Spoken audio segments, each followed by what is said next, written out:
So the last pattern I'm going to do is a pattern I came up with last year, and the reason I came up with this pattern is I actually have another pattern that's very similar to this called the Red October.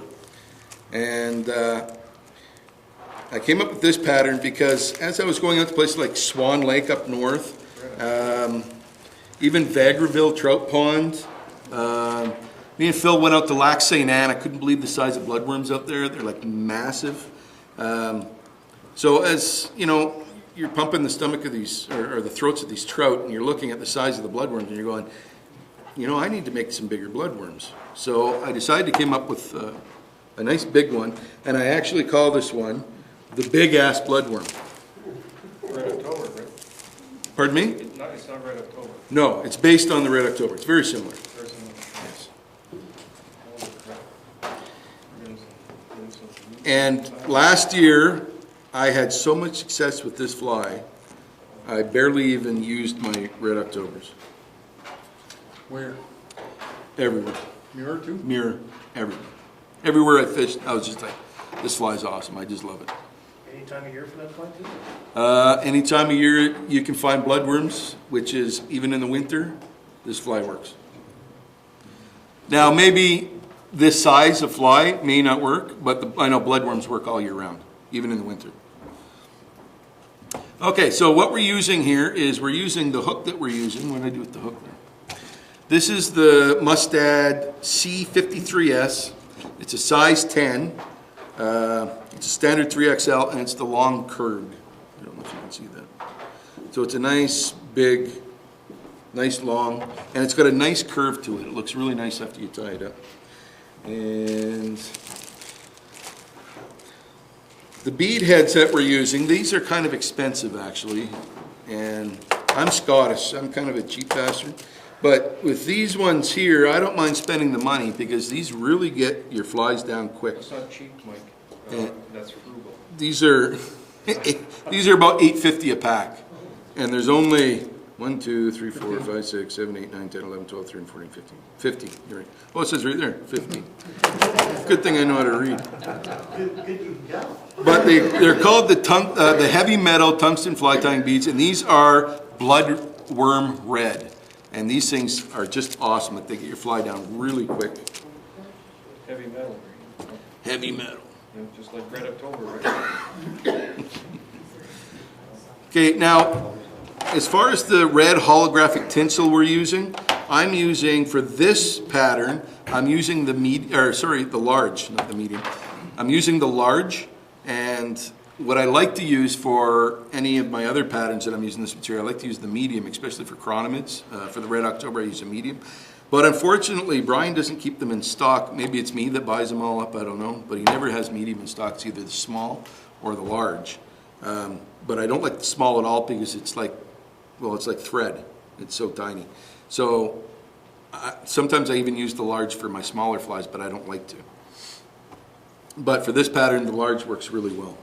I guess I should get my thread out. As far as the thread is concerned,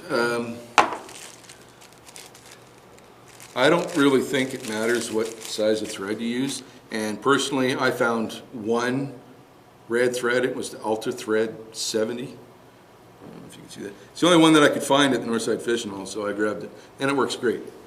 But I would have grabbed whatever I could find.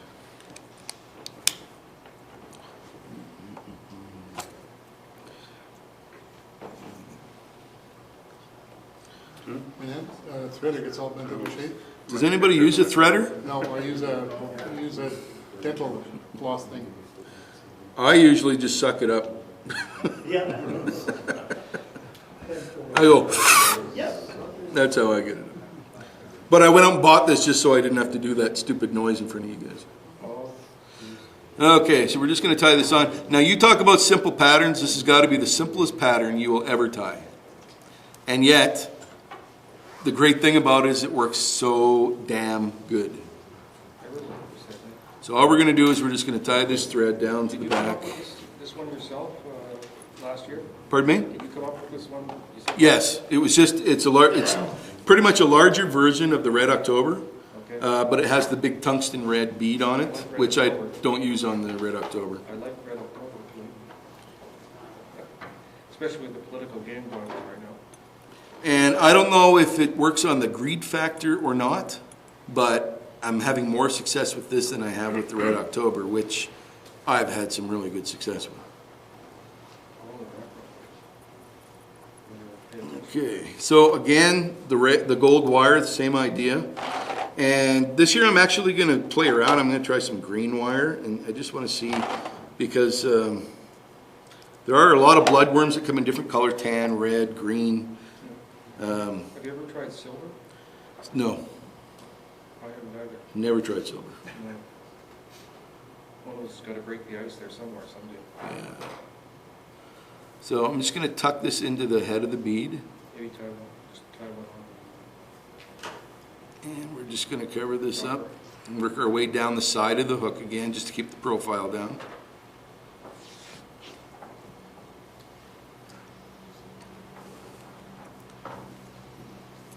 And I don't think patterns get any easier than this. And then we're going to tie in. And again, I like to go the length of the hook. I don't like to do that little bit, just tie in the little butt section there. So,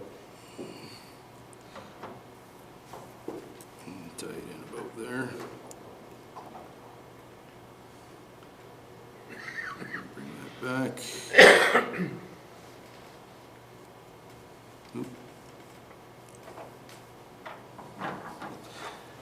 Okay, and when you tie this in, you want to apply a little bit of decent pressure to it. You don't want it to be too loose, but you also don't want to start stretching it as you're pulling it.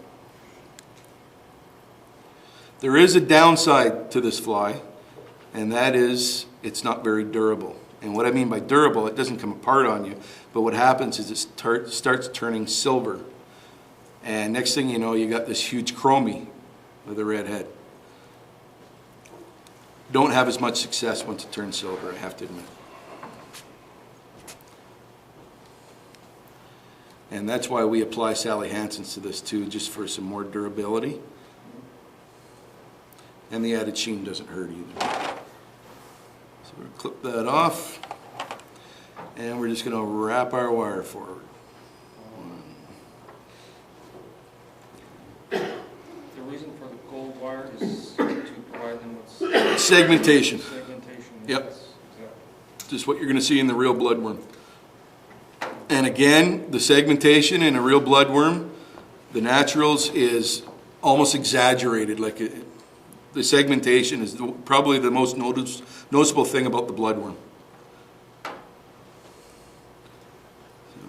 And we're going to do the old rotating thing. And now I'm just going to build up a thorax with the red thread.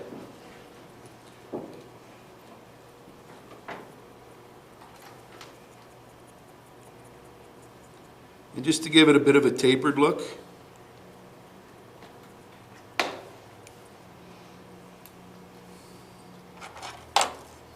And we're going to tie it off.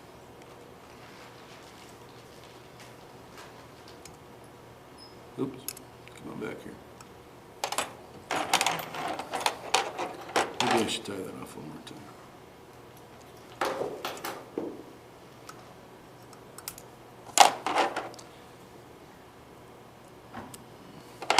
And the last step, again, is the Sally Hansen's. And we need this extra durability on it because, as I said, nothing wrong with if this thing's catching you a lot of trout, you got to change your fly after 4 trout. You really shouldn't be complaining, but I'll be completely honest with you. The fly only lasts about 4 trout until it starts turning silver on you. So we put on the Sally Hansen's. That's going to coat it and give it some more durability, and it's also going to give it more sheen. Have you used different colored beads on that? Nope, just the blood red. Bloodworm If red. you can't get a tungsten, or don't want to pay the money for the tungsten beads, can you use another red bead and put some weight on it? You could. You could. You know what? The fly's heavy enough where it's going to sink. You're not going to have a problem with it sinking. But what I find is when I'm fishing under an indicator, I'm going down 22 feet. I want the fly to be down there as quickly as it possibly can. And that's why I went with the tungsten in the first place, was I wanted a fly that could really get down there as opposed to waiting and waiting and waiting and waiting and 22 feet waiting. is a long ways, Mike, that's right. Besides, 22 feet is a fish long do- ways. Fish do know the difference, believe me. It's like they know the difference when I'm using a certain type of rod, and, you know, they Yeah. know. Okay, so I'll pull that up. Again, it might be a bit tacky, so you probably don't want to touch the fly itself.